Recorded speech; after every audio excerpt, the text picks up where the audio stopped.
So another major question, you kind of touched on it, is who the Sixers are going to hire as their next coach. So a few of the names that are being floated out there: Nick Nurse, Mike D'Antoni, Monty Williams, Mike Budenholzer, Frank Vogel, Sam Cassell.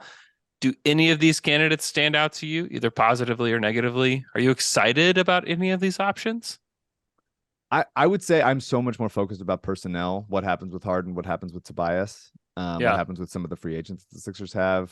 Paul Reed, Jalen McDaniels, George Niang, who was a big part of this team and did hold up pretty well in the playoffs. Shake Milton's probably gone, and I think deserves a shot to play more somewhere else. Um, so those things I think matter way more than the coach at this juncture, especially since like the Harden shadow is looming over like what kind of coach that they would hire. Yeah. Um, but I think those are fine names. I don't know. I'm not a coach. I'm not necessarily like a this coach will. I don't think Doc was a very good coach. I don't think he's the reason why they lost the series. Um, but I think that like a good coach could have gotten some more edge here and there on the offensive end. They seem to play like slow and on their heels a lot and allowed Boston to dictate everything. But a lot of that is personnel.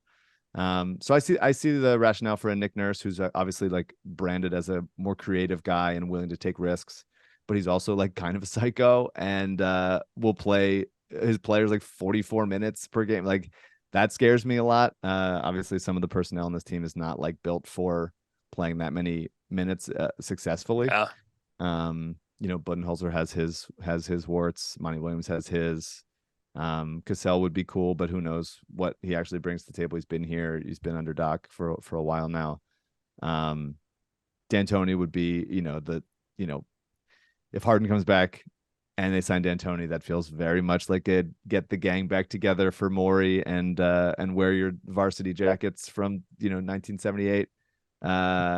Not necessarily a great idea, I would say, but I also think Mike D'Antoni's a good coach and would Yeah. do wonders for Tyrese Maxey as a lead guard and as a guy that is willing to get off a lot of shots and is willing to like take the next step in his game as a true, um, top 40 player, possibly.